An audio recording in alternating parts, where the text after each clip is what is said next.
3 years before that, I'm sharing a small bedroom with my kids and I'm sleeping on a floor because I can't afford a bed. Yeah. And now I have Oprah giving me a car. Live from the Willie Nelson and Friends Museum Showcase in Nashville, Tennessee. It's Music is Funny. Musicians talking to comedians about music and comedy.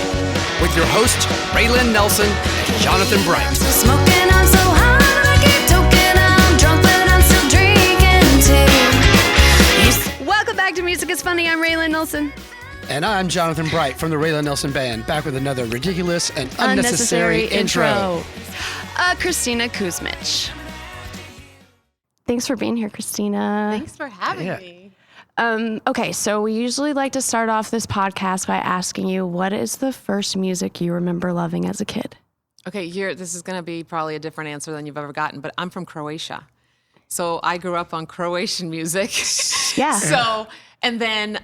what is Croatian music? Explain it to me. I mean, we have different genres, just like they have here. Yeah. But like, I wasn't introduced to really American stuff. I was first introduced to more European stuff, so like ABBA and stuff like that when I was a kid, and I didn't even speak English, but I would like know all the songs. Right. I'd have them all memorized. Yeah. And then I moved to America when I was a teenager in high school. Okay. So I had to learn the language, and That's scary. oh my gosh, it was awful.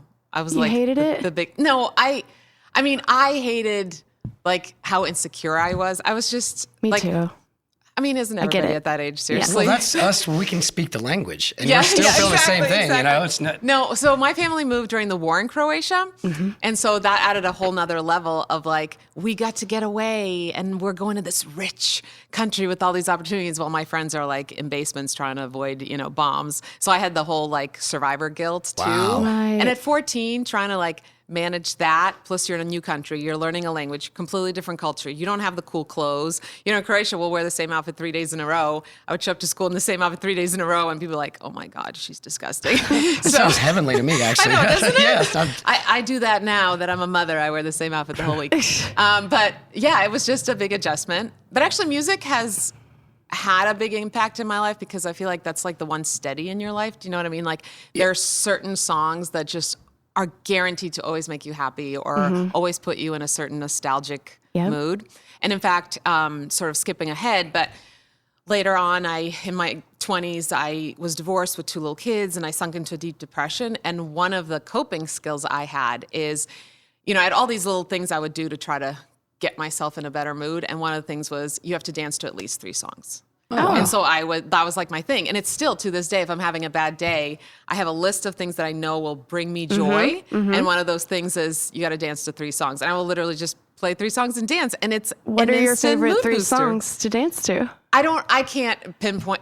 A lot of them are Croatian 80s music, back to that. Yeah. But I don't have like specific ones. I just sort of have a playlist of music that I know will make me happy. And a lot of it does go back to 80s. So, which is that when you moved to the U.S. in the 80s? 90s, early 90s. Early 90s? Yeah. So is the Croatian, do they have their version of like pop, rock and roll, punk, like all... Not country. Not country? I guess they do, but their country would be very different than American country music. Yeah, because you're kind of singing about the homeland or whatever. with country, Yeah. so. And even like the tone of it is a little different. Not twangy necessarily? Yeah, exactly. So country was probably one of the last genres I was ever introduced to because I didn't experience it as a kid. And then when we moved to the U.S., we moved to Boston. And yeah, some people listen to country, but rock they're and like, roll. it was different genre. So country I don't know when I was introduced to country. It was later on. You got to imagine Boston wasn't just pumping it out when you moved there in the 90s. And again, because I was so Croatian and like, my family, any music we listened to at home was Croatian. I didn't get introduced to really American music, whatever that is. I feel like it's sort of, American music is sort of international music, to be honest, until I started making good friends and, then they started introducing me to stuff. Did you learn English from watching TV? I learned English from watching Beverly Hills 90210 Nice. and Saved by the Bell. It's a Yeah. good thing you live in L.A. Yes. Well, now I do. Yeah. But then I was in Boston. Right. So, but that introduced me to a very unrealistic view of LA. But yeah, I learned a lot watching TV. Yeah. Which is why I have no problem with parents giving their kids screen time. Can we stop shaming them? Kids are going to learn a lot from the screen. Yeah, I had a cousin that played sax in Spain, and he said he learned the language from watching soap operas. Oh my gosh, He would that's turn so the funny. auto, whatever, what's the thing? Captions at the bottom and just kind of read along. And That's so funny. Yeah, so same my way. parents owned one VHS tape when I was a kid, only one. And it was Sound of Music.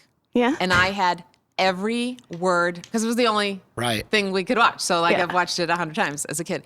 I knew every line, I knew every song, and I had no idea what it meant. But I could say it and I could sing it. It was just like blah, blah, blah. You know, like Right. you don't really Right. know. You can kind of sense the emotion. But it was so funny because later on when I learned the language, I was like, oh, that's what they were singing about. Okay, got it now. That's what that means. Yeah. Yeah. So what was it like in clearly you're into comedy now, but as a teenager, were you, once you got here, did you have any plans on the entertainment business or look at it or was that come way later? Like, it seems like, I guess as a dreamer, you could get here and go, Yeah. well, I want to be in, a Hollywood star, but were you really thinking along those lines? Not along those lines, but when I finally sort of found my groove in America was when I joined theater. Oh, okay. So even as a kid, I was always like super entertaining and hyper and putting on my own little plays. But especially growing up in Croatia, people don't dream as big as they do in America. It's like, especially then, like when I was growing up, it was communism, and then the war and everything. So you sort of have this more of a mindset of just survival. I was about to say the surviving is the key. You don't dream big. In fact, dreaming big when I was little was almost like mocked. Like, Yeah. okay, that's naive. Like, let's Right. get back to reality, little Kristina. But then in high school, I joined theater and like thrived. And my theater director there was awesome. Like, he helped me lose my accent. Like I worked with tapes and things so that he could cast me in more roles. And even when I still had an accent, like gave me weird roles that could have an accent. Right. Yeah. And so I was so comfortable on stage, and I wasn't comfortable anywhere else. I wasn't comfortable in my own skin otherwise. I didn't like the way I looked. I didn't like my personality. I was made fun of a lot because I was, bullied a lot because I was a foreign kid. Sure. And also I was just not cool. I mean, let's just be honest. I was not cool at that age at all. I'm still not cool, but I can fake it now. That's not true. That's not true. But so I felt so comfortable on stage, and then I ended up like just continuing to do theater, but never at that time was like, I can just do my own thing where I write stuff Right. and I perform it and people will actually come see it. Like was not on my radar. But what actually happened is, so as I mentioned earlier, in my 20s, went through the divorce and depression, all of that. And then, super long story, but eventually started basically cooking for strangers, and it saved my life because it was like cooking was the only thing that I felt confident in at that time. And I was like, I'm either going to just freaking end my life. I can't do this anymore. I was convinced my kids deserve better than me, or I'm going to find one thing that I feel like I'm good at and I'm going to focus on that. And so I started doing these Wednesday night dinners, right? So people would come, I would just buy cheap ingredients in the 99-cent store. I would throw these tiny little, small budget meals together, and I started feeding people, and it gave me my worth back. So then fast forward years later, I decided to post these little cooking videos just because I was like, cooking saved my life. I want to do that as a little hobby, post little videos. I get discovered by Oprah. I have a cooking show on her network. And then I'm like, oh, I'm comfortable in front of a camera. I didn't know that. I was always comfortable performing. And even more so, I found that when I got to be me, right? When I didn't have to play a character. So anyway, eventually, again, very long story, but it led to me creating my own content, sort of with the goal in mind of I want to be for others what I needed when I was at my lowest. And I needed to feel less alone. I needed someone who was going to be honest about how hard life is. And I needed to laugh, but I needed a lot of hope. And so anyway, started creating content with that, and then that led to eventually touring. Yeah, Now, hold on. I have a question. How old were you when you got married? Way too young. I was 22. Okay, I was 19. Are you still married? No. Okay, I was like, you're amazing if you're, because I do know people who get married young and it works out, but I don't. I don't think it I does think that's for most from a people. previous generation almost because, you know, I have a 18-year-old, 16-year-old, and a 7-year-old, and I've already told my teenagers, just don't get married. freaking wait. Wait, yeah. Like, just wait. Oh, I have twin boys that are 14 and a daughter that's 12, and I just tell them, don't get married. Ever. You don't have to. You can still do everything. And that's true. Like, there is so much pressure And the pressure never ends. It's like, when are you going to get married? Everybody gets asked that. Then And it's then once baby you get time. married, when are you going to have a baby? And then once you have a baby, when are you going to have another one? And then if you have too many, why do you have so many? It's like, you can't win. Yeah. So you just got to do what feels right to you in your life. Yeah. And how old were you when you got divorced? I got divorced at 26, almost Me too. 27. Oh my Okay. gosh, really? Yeah. And then I actually got remarried, but it's good now. Are you a Cancer? No, I'm a Taurus. Okay. Ooh, There you I go. get along with Tauruses though. Yeah, that's Taurus. Oh, are you? When's your Yeah. birthday? May 7th. Okay, I'm April 26th. There we go. Okay. Cool. I think it's interesting that, like, you're talking about acting, and when you first started, that you didn't have any self-confidence whatsoever, and maybe like doing a character gave you confidence, like being loud with somebody that wasn't you. But it's also interesting you say that you really didn't get comfortable with acting until you were comfortable with yourself. It's like a strange, Yeah. like so the fake thing seemed to get you over initially, exactly. and then once it got real, you're like, oh, wow, I am good at this, or this is When what I think back on my teen years and even like 20s, because I didn't really start doing videos and all that till I was in my 30s. Yeah. But when I think of my teen years and 20s, I was so incredibly insecure. I cared way too much what people thought. I took everybody's judgment completely personally. And I would never have been comfortable being vulnerable. And what it takes for me now to perform is I have to be vulnerable. Otherwise, it's not going to work. I have to be vulnerable and authentic. And that takes a lot of work, especially when you've been through divorce, depression, judgment, all that stuff, right? takes a lot of balls too. Yes. So you're right. It's like I needed to play other characters to prove to myself I can be on stage and I can, get the reaction that the character is supposed to get, and I'm comfortable and all of that. And then once I could sort of gain confidence through that, then I was like, okay, it's time to get really vulnerable. Because that's, honestly, I feel like that's what helps. My audience, when they come to my shows, like, they're not coming just to laugh. They're all, and I believe every human struggles. But I mean, the stories we hear at our meet and greets are just so heavy. Everybody's hurting and struggling, and they see my story, and they're like, if she can get to a better place from where she was, maybe I can. It's like that hope they're looking for. inspiration. Yeah. So because of that, I feel like I owe it to them even now, because it's not like life just gets better and then things are good. No. I still struggle, right? So I owe it to them to share my bad days, especially now with social media where everybody only posts the good stuff, right? Yeah. I go out of my way to, like, if I'm having like the worst day, to post about it, to post about my mistakes and my, setbacks and all of it. That's very admirable. And it's important too, because especially over the last year and a half, we all spend way too much time staring at our phones or staring at our computers. And then when everybody was locked down, they're still staring at it, and everybody's still posting that nonsense about how my life is fantastic and whatever. And people get into a mindset when you're just pummeled with that all the time, like, my life's shit, because I'm old enough to recognize that if you see some woman or guy talking profusely, lovingly about their wife, I'm like, well, there's trouble over there. Somebody's in trouble and they're trying to, make up for it. I really do believe that the people that paint their life as perfect are actually the ones that are struggling the most. A, because like you said, they might be hiding something, or B, I don't think you can be truly happy if you're not authentic. I really don't, because you're always having to fake it, right? You know that you are faking it. Yeah. And if you know that, then you can't be happy or confident, because you are too scared to show the real flawed mess, right? Yeah. And it's the people that show the real flawed mess that are like, whew, like, I'm not carrying this heavy weight of faking it. Right. I feel like that's where true confidence and true joy And also, eventually comes. you can't feel happy if there wasn't a sad. Right. You know, right, you have exactly. to feel the shitty times to, really enjoy the good times. And you're right. A lot of people will just numb, right? Like, I'm not going to feel anything. And, even I've been as there. Yeah. Even as a kid, I was, always told I was too sensitive and I was too emotional. And as I grew up, I was like, no, you know what it is? I'm paying attention. I'm allowing myself to feel. And I will never feel bad for being a feeling person who's paying attention and actually cares. Aware, yeah. And to your point, some of that might be from your roots, because being overly sensitive in the environment when it's a war-torn country, sensitivity can, really mess you up probably. That you got to be sort of tough to get through that, or you might crush. So it's an interesting.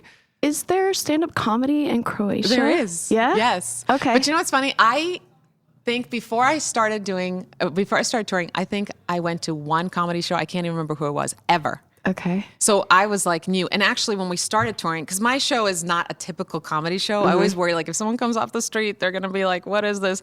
I don't just stand there with a mic. It's called the Hope and Humor Show. Yeah. Okay. And I literally, there are parts where people cry. And so people have come to the show and With like, sadness or happiness? cry because they're relating to the hardships of life. Because Got it. like I will actually talk about the things I went through and having suicidal thoughts when I had 2 little kids and how I got through it, and it gets heavy. And so I've had so many people come, and tell me, I came to the show, I thought I was just gonna laugh, and then I laughed, and then I cried, and then I laughed, but I needed to hear the crying stuff, so that's good. So actually when we first started touring, we weren't even doing comedy clubs. We were doing like theaters. And I love the comedy club aspect because it feels so much more intimate. And I don't have like this ego where I need to be on stage and everybody's far away from me and I am the star under the light. Like I actually love that people in comedy clubs are so close to you. You feel like, we're all in one living room. I'm just sharing my story and we can kind of interact.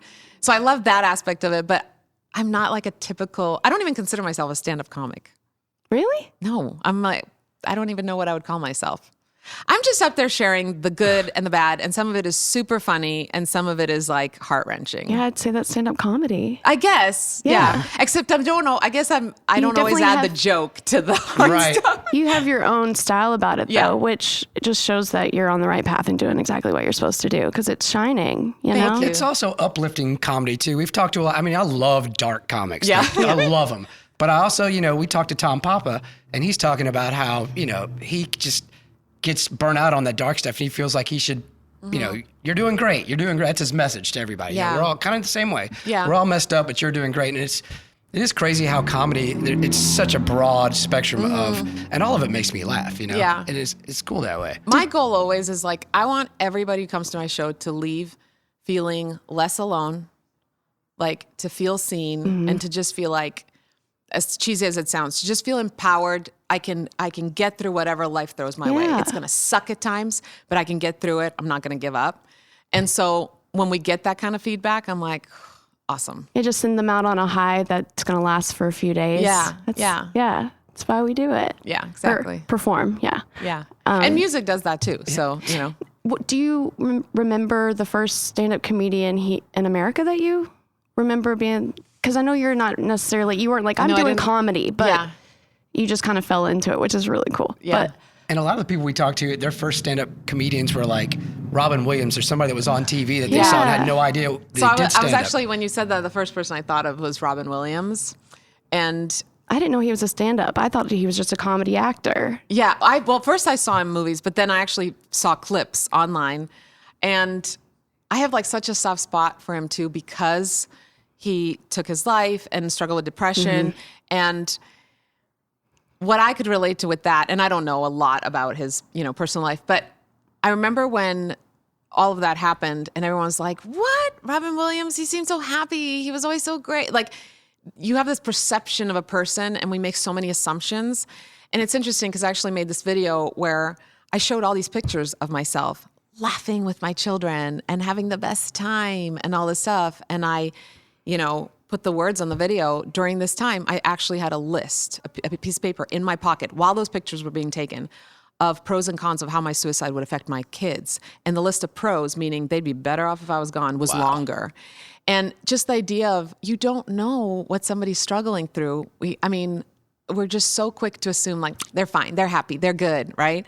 Because it's, a lot of people are just putting on a face. So anyway, I feel like he brought so much joy to the world, and to know how much, like, it makes me want to cry, how much he was hurting and how much pain he was in, it just breaks my heart. We didn't know, And so many people are going through that now. They're just putting so much good into the world and thinking of others, and they're just, sometimes faking it, right, to put on that smile and just dying inside. And it seems like the truly depressed ones, like they won't make posts just to get attention. No. The truly depressed ones. Now, there's a lot of people that need attention, and they'll tell you about how terrible this, that, or how they feel about. But the ones that are really struggling, at least from my experience, you would never know. Yeah. I mean, my closest friends they knew that I was struggling. They didn't know how bad it was because I lived in this fear. And I think a lot of people who struggle with depression, I'm glad that like it's getting better now. People are talking about mental health more. But even then, 20 years ago, there was such a stigma that I thought if I share this publicly, I will be judged. My kids will be taken away from me. Like I literally was convinced, like they're going to take my kids away from me because they're going to say she's too depressed and screwed up to raise her kids. So if you live in that kind of fear, then you're definitely not going to share what you're going through, right? And you're going to put on that fake smile. And anyway, there's just a lot of people who are hurting, and I'm so glad people are talking about it more. And even comics, I noticed that in stand-up comedy, I feel like people are talking about mental health so much more and being raw about it. Yeah. Especially after the pandemic. Oh my gosh. It was rough on everybody. We're all more mentally aware Seriously, now. yeah. So how long had you been acting when Oprah comes a-calling? So I did theater, right? So you'd had a little time in front of people though. Yeah. And then made these videos, and I had just gotten remarried, and I was broke when I was a single mom. No child support, nothing. And then, which was my mistake. And then got remarried to a guy who was in grad school, so we still had no money. So we still broke. Yeah, so we didn't even have a working television. So I put these cooking videos out, and this random woman who I never met emails me, and she goes, "Oh my gosh, you should enter the Oprah competition." And I'm like, "I don't know what you're talking about. I don't have a working television." I know Oprah is, obviously, but... And so she was doing this thing with the Survivor, an apprentice and whatever, producer Mark Burnett. I think he does The Voice, too. Okay. Anyway, so they were doing this search for the next TV star. And I was like, what the heck? I got nothing to lose. So I send in one of my cooking things and end up getting a call. I thought it was a prank call. And then end up being like the top 10 people who will compete in this reality show to become the next TV star and get a season of a TV show on the Oprah network. And I freaking win the whole thing. Wow. And the craziest thing about that story is like 3 years before that, I'm sharing a small bedroom with my kids, and I'm sleeping on a floor because I can't afford a bed. Yeah. And now I have Oprah giving me a car just for kicks, because I guess you get a car. You get a bed. She just really likes to give cars. That's the thing. And giving me one season of a cooking show on her net. I mean, it was just like such a Cinderella story, except instead of Prince and like the glass slipper, it was Oprah and a car and a TV show. And the interesting story about that is I was comfortable in front of the camera, but one of the reasons Oprah picked me is she loved my authenticity. But then Oprah went and was filming a movie. I don't know if it was The Butler or what movie she was working on. So she wasn't involved directly in my show. And all the TV producers were like, you need to be, they didn't say it this way, but basically you need to be perfect. We need a perfect mom in a perfect kitchen. And I was like, I have an idea. How about we do a cooking show where my kids are throwing a tantrum in the back because that's what people want to see. And I'm still trying to put dinner together, and maybe it even burns and we just order pizza, but we'll share a great recipe and it's like real life. And they're like, no. And I was like, okay. How about, it's early morning. I'm making breakfast for my kids. My mascara's still on from the night before. I'm in my pajamas. They're like, no. We need makeup, hair, everything has to be lovely. And I just, as much as I was comfortable in front of the camera, I felt like a fraud because I'm so inspired by myself when I was younger. I'm inspired by that girl who slept on the floor and was depressed. Like, that's my inspiration. How can I help a person who's there now, right? Yeah. And I thought if that girl turned on the TV and watched this cooking show with the perfect person, perfect kitchen. It's going to change the channel. Or it would just make them feel worse about their life, right? Like, I will never be that. I will never have that. It's just like another reason why I suck, right? Right. And so after that one season was done, I met with Food Network and all these people, and literally they all were like, no, we don't like your ideas. You have to be perfect. Your recipes have to be perfect. Everything has to be perfect. And so I walked away from it and took some time off, had my third baby.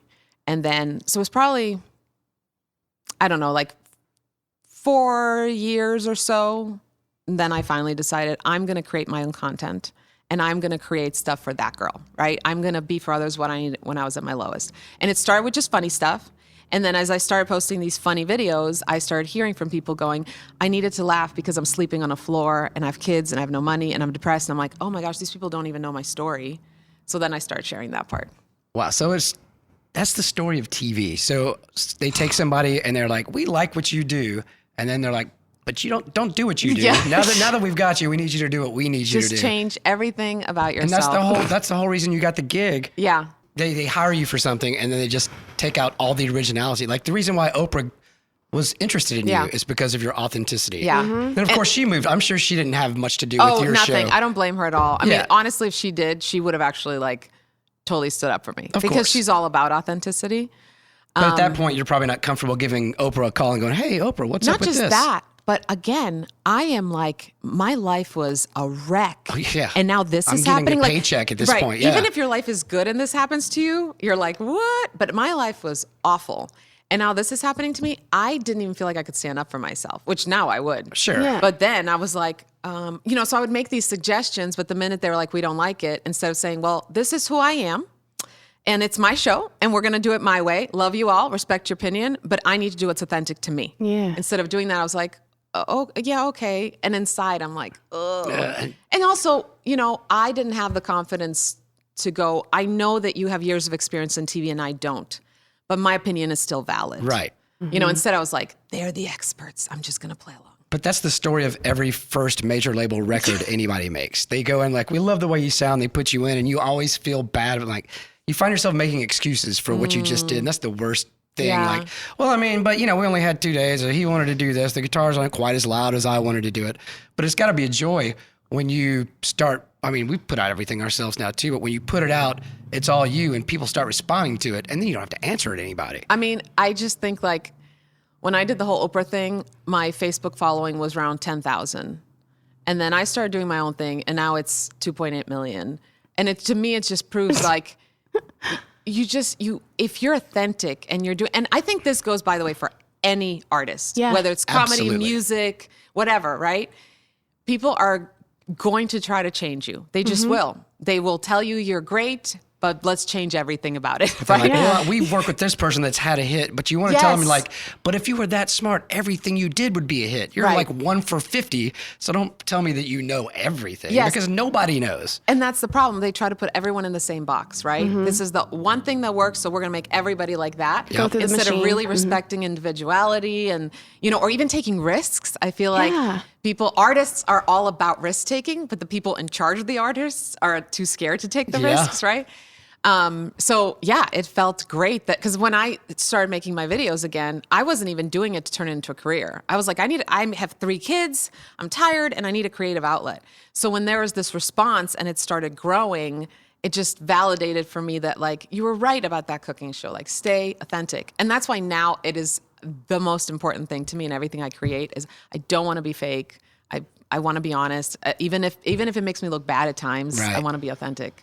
So what's that process like when you start seeing your cooking videos blowing up? It's been 4 years or so since you've been on TV. You start looking at it and you start getting it. Like, how do you figure out how to monetize it? What's the process of figuring, well, I got a lot of people paying attention to what I do. How can I turn this into a career so I can just do this? I mean, honestly, I still feel like I suck at the business part. Yeah, of it. well, we all do. So I'm like people will ask me, how did you grow your following? I'm like, I don't actually have a formula for anybody. Right. But I got lucky in the sense that I got a lot of publicity early on. Like, I think it was only the 3rd or 4th video I ever made, parenting related video. Ashton Kutcher ended up sharing it because he had just had his first child. So that helps, Yeah. and a lot of that is luck, right? Sure. It's not because, oh my gosh, I was so great. There's a lot of great content out there. You need the right eyes to happen to see it. I mean, you can say luck, but if you didn't create the content and put it out I there. guess it's a combination of But there is. the right It's a little timing bit. and the right. It's a little bit of because luck. it kills me how many amazing. I mean, I follow some amazing content creators and who should have much bigger following, and it's like they just some of it is luck. Unfortunately, I hate that. It is. And then People Magazine did a thing, and then this company, basically hired me to create videos for them, but I could still keep creative control. So then money started coming in, and then eventually I got a book deal, and eventually got the tour. So it sort of happened organically, and I'm still learning how to I don't actually make money off my Facebook videos like everybody else does because I hate adding ads to them. Now we're Right. kind of starting to add ads, but I always felt like I can't control when the ad will come in and what's the ad, and it'll kill the Right humor. in my and- punchline, and it's going I to screw it know. up. So I'm actually just starting to learn all that, which is sad because I've done this way too long. But I've been lucky to be able to make money, or just even like sponsor deals come in, Yeah. right? I did a thing for Target, which is like, I call it my favorite theme park, Target. I'm obsessed with Target. So stuff like that comes in, and but it's hard too because you have to say, if you're going to be authentic, you're going to have to say no to a lot. Yeah, I got a crap load of money offered to do this like diet product.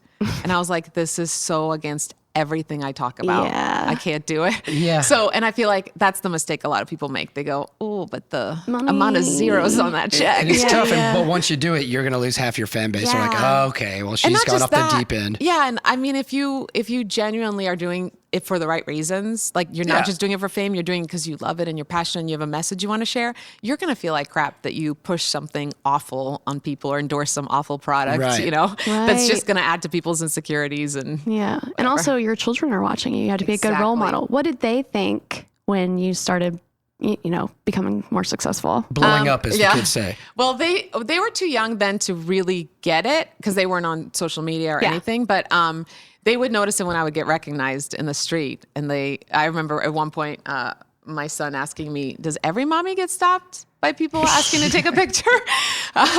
That's cute. But now, so then when my older two started becoming teenagers, I have a rule with them where I will not post anything of them unless I have their permission. So I Yeah. literally can't That's even good. post a family picture. Did you remember what it was like being a teenager?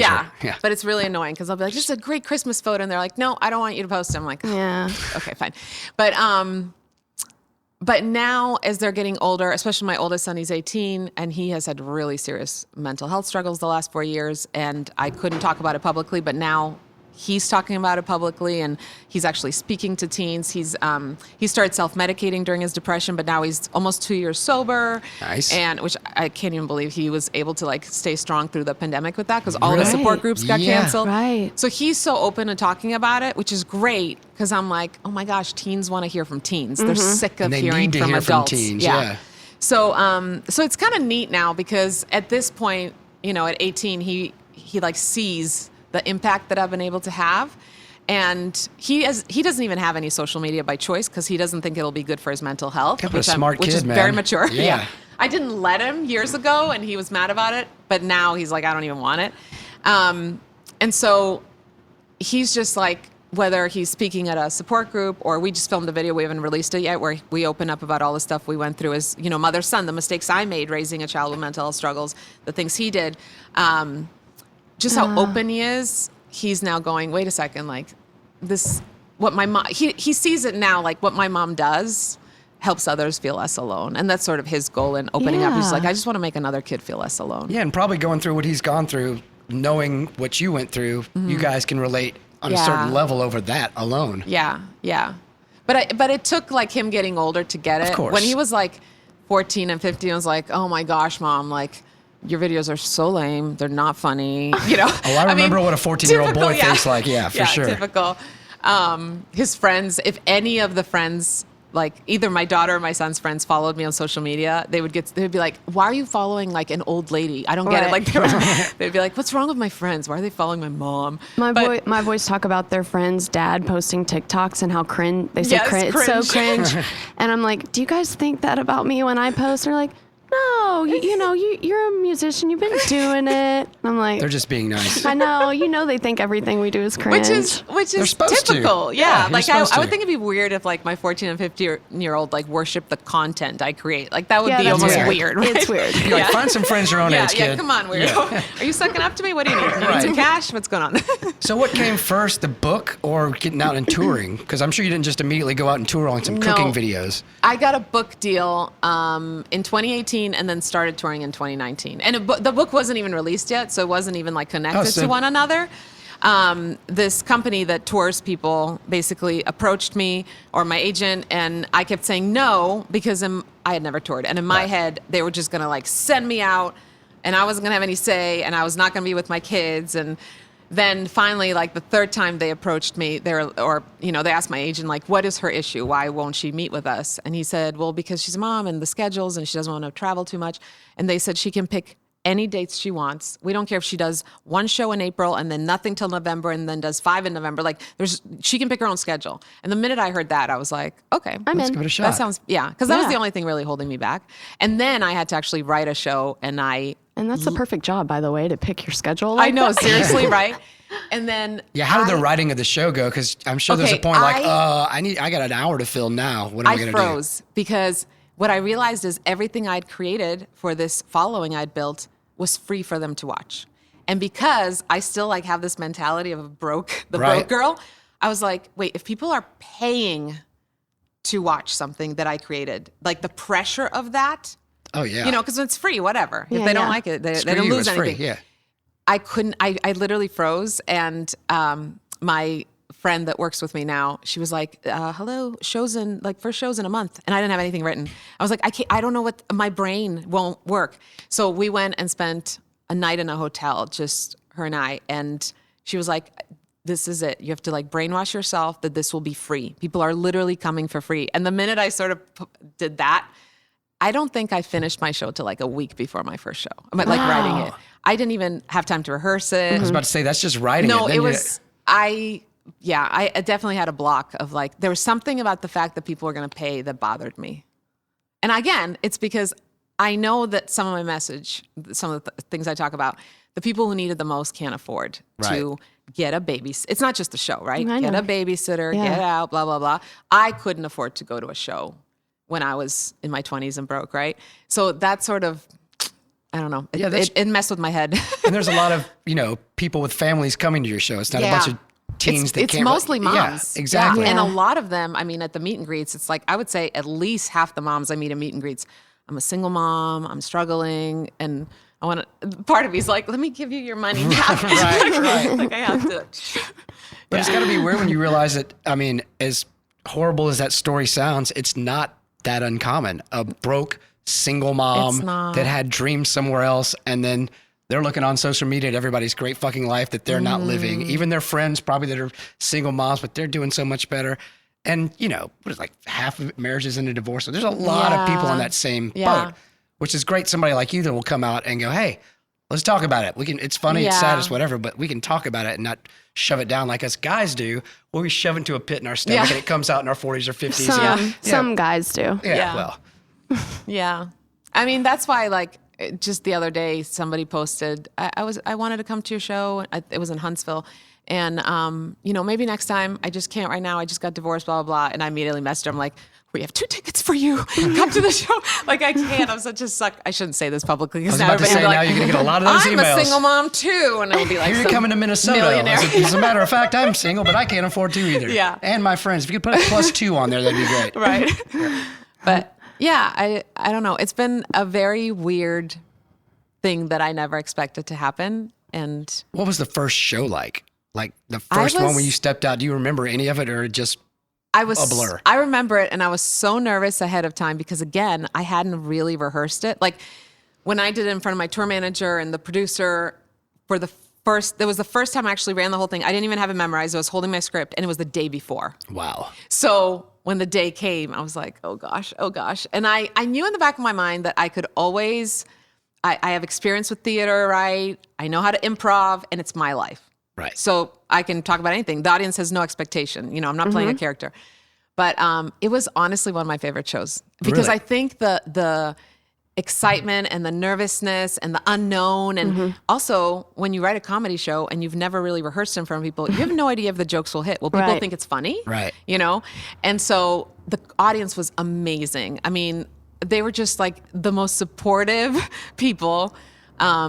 I was on a high after that. I was so happy. Is it one of those where you're super nervous until you get into the first, grab the mic and start talking, and then it just all goes away and fun? Yeah, but the way I wrote my show is we have it's in 4 parts, and we have commercial breaks. But really the commercials are like commercials I created. So it's a funny video, a spoof of a commercial, right? So during each commercial break, I go backstage. And that's when I would get off stage and I'd be like, oh my gosh, okay, what's the next part? And what am I starting with? And what am I supposed to say? I'm doing good. And what parts did I skip in the first one? Tell me I'm great. So it's almost like it would have been better if I just stayed on stage the whole time. But every time I got off stage and the nerves alone build back out backstage, again. I was like, oh my gosh, am I going to make it? But now I have it down. I still get a little nervous, but I realize that it's not even oh my gosh, I'm going to screw up. I feel like it's more, I just hope it hits the way it's supposed to hit. I hope whoever needs to hear it hears it. And I've based my whole, I hate to call it a brand because it's my life, but whatever, people call it a brand. My whole brand is basically me being so raw and imperfect. Yeah. And so I always tell my tour manager, because he's on script and he has some cues he has to pay attention to. So I always tell him there's a good chance that during the show I'll just be like, mom brain, I have no idea what I'm supposed to say next. Feed me my line. Yeah. And I've never had to do that. But the great thing is if it did happen, my audience would be like, yep, that's so Kristina. She's so imperfect. So it fits. So that would be my advice for anybody who wants to tour. Make sure people know you're completely flawed and screwed up so that if you screw up, they'll actually be excited for you. Well, and it makes you relatable. Yeah. Because we all fuck up. Yeah. I mean, those are some of my favorite moments when watching any kind of performer, as a musician or a, when comedian. it goes off script. Yes. Yep. And when they just and you can tell something screwed up and they're not trying to hide it. As long as they have confidence, because that's the only thing you have to have when you're a performer. Just be confident. And if you fuck up, just roll with it. And be confident in your mistakes, right? And it's so human. And funny, like just make it funny. Yeah, exactly. Yeah. And it does make people more relatable. I love seeing great guitar players screw up and just grin or wink or something like, yep, screwed up there. I've seen your grandpa do it. I've been on stage singing the gospel set with my grandpa, and he totally fucks up a guitar solo, looks me right in the eyes, and he goes, well, shit. And just starts again. And his band has just been playing with him forever, so they just follow along. It doesn't even matter. How incredible has that been for you? Well, wait a minute. She's like, When's no, the back first to time? you. No, back to you. When's the first time you remember hearing about Willie Nelson? Because I wonder, not in Croatia. No, definitely in my teen years. Okay. Do you remember what the first thing was? It like what was the movie? We've heard everything from like classic songs to What's the the Muppets. High movie that everybody talks about? Was he in Half Baked? Yes, Half Baked. Everybody's like like our age, just kind of like that. I can't remember the first. But there was like very quick transition from like knowing who Willie Nelson is to like, oh, this is a legend. Like, because when you move to a foreign country, like every country has like their legends. Right. Like their, So it's like, oh, this is somebody I have to know. Like, yeah.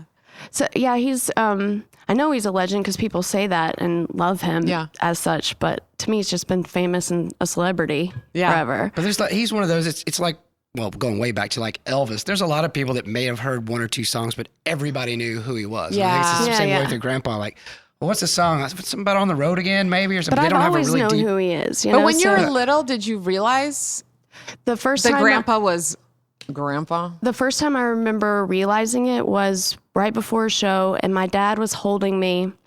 How old were you? So I was probably four or five, holding me because he got swarmed in this bar. And I remember seeing a whole bunch of people, and it was very scary. And my dad picking me up and holding me tight and following him, out. But he had a whole bunch of people around. And I was like, what's going on? And he's like, your grandpa's working. And he was working. Grandpa's working.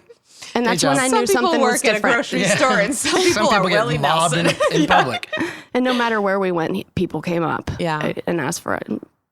So many people. And then autographs. Were you into music from when you were little? Yeah. My mom kept me. Yeah, my mom kept me pretty sheltered. So it was just like old country and Christian music. Mm-hmm.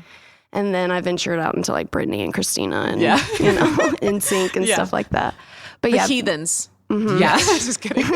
I started writing music at 14, and oh my it's gosh, more that's like awesome.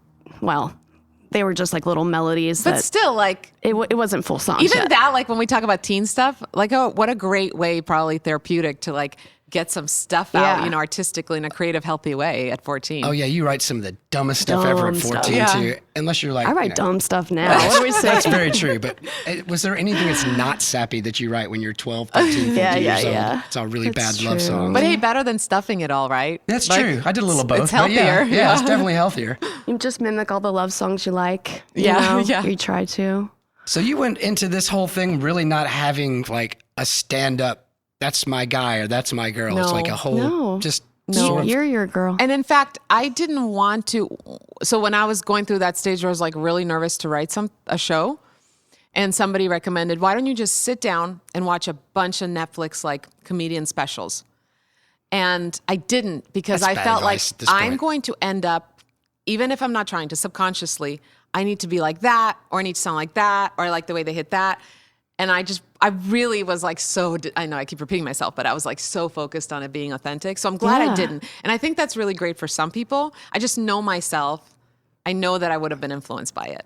You know what I mean? Yeah. Not in a good inspirational way, but in a, okay, You find something that really resonates and you start sounding like that person. Yeah. And I didn't, and especially with my audience, they would have recognized that it wasn't real. That it was a little fake or a little forced or whatever, because I've made like hundreds of videos, you know? I was about to say, the trick to you is a lot of these other comics are out doing that stuff and finding their voice for nobody while they find their voice. And 5 years in, they figured out what they want to do. And that's about the time people see you.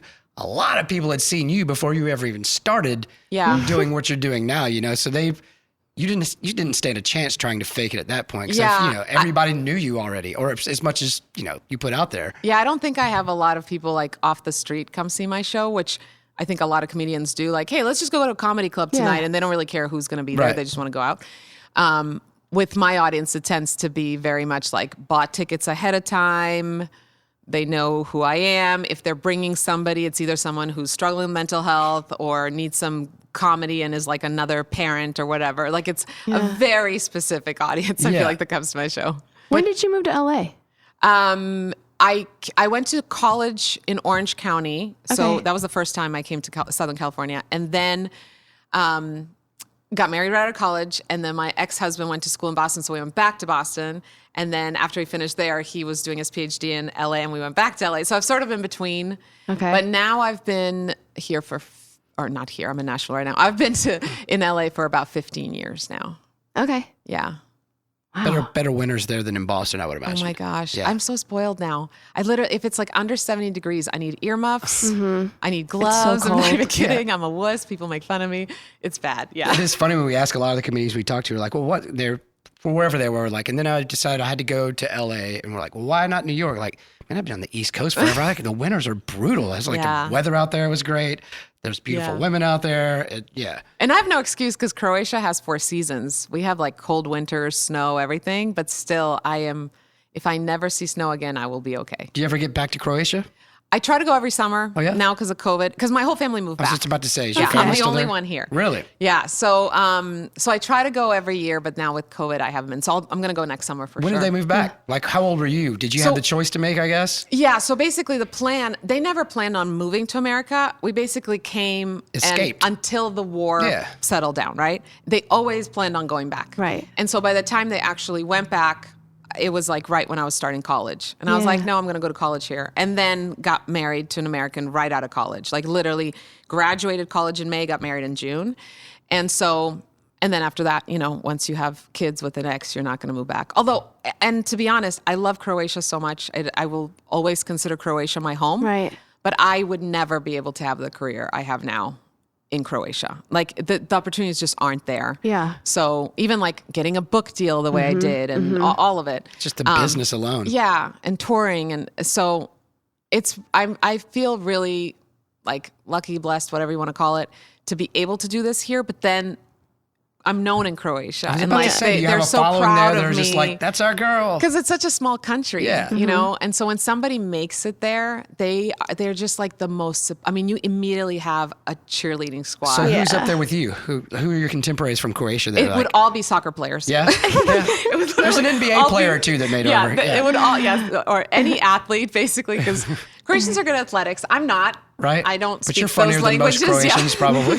But, yeah, so it's neat to go there and then have people recognize me there. Or when my book came out, Croatians immediately bought rights to translate it in Croatian. And actually, when I got the copy of like the Croatian version, I lost it. I didn't even cry when I got the American version. But something about my book being printed in my language. Can you still speak it? Oh yeah, fluently. Yeah. So do you ever go back there to do any shows or anything? You know, they've been you gotta plan one of those. I know, man. they've been talking about it now. The hard thing is, and we're totally open to doing the show there.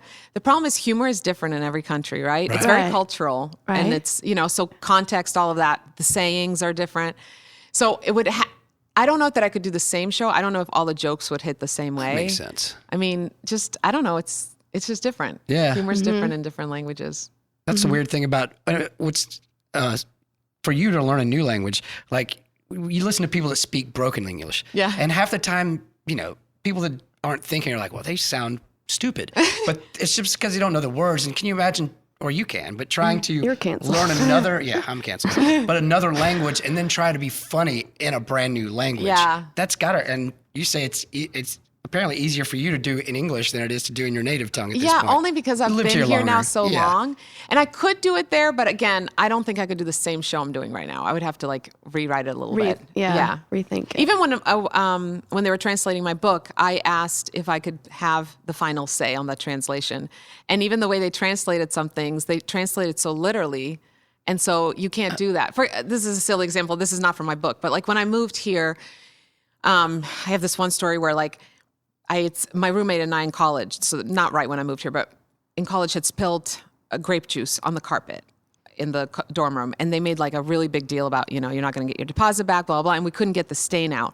And we're freaking out because we have no money. We want our deposit back. So I'm down on my knees, like scrubbing this stain. And my roommate's yelling, put some elbow grease into it, And I'm like stressed and she's screaming at me.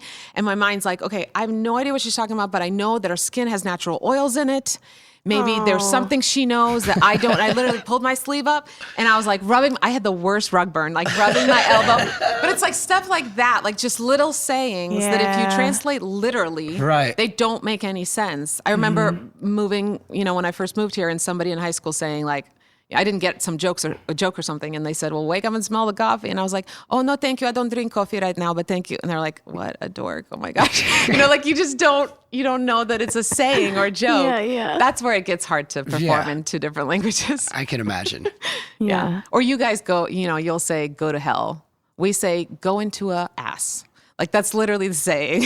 Or that's even better than go to hell. I like it. Go into an ass. Yeah. Or if you say, I don't give a whatever about that. We will say, my butt hurts for that. Now, if you say that to someone in America, my butt hurts for that. They'll be like, what are you drinking right now? I think that might be the you title are of drunk. this certain podcast. My butt hurts for that. Yes. I love it. Anyway, just every culture has them, just their own sayings that nobody else will understand. Yeah, it's crazy. Well, we're about an hour in. We got to get her on a flight. Thanks, Kristina, for doing this with us. Thanks for for coming up. having It's been me. great talking. Yeah. This was fun. I want to hear you play sometime. Okay. Well, we haven't been playing much. I don't like playing. And can we not leave this in here? Yeah, we can edit this out. We don't play in Nashville very much, but we're playing in Pittsburgh. And Do you ever come to LA? yeah.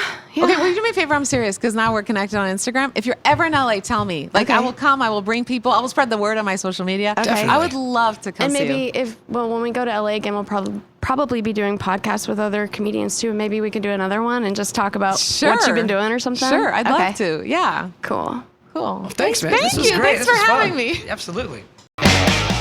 Kristina Kuzmic is my favorite comedian, She was fun. And first time we did one down at Zany's. That was cool. and I think we might be best friends now. Maybe so. Enjoy your groceries. Don't be an asshole. I know your mama's name. Be free Britney, y'all.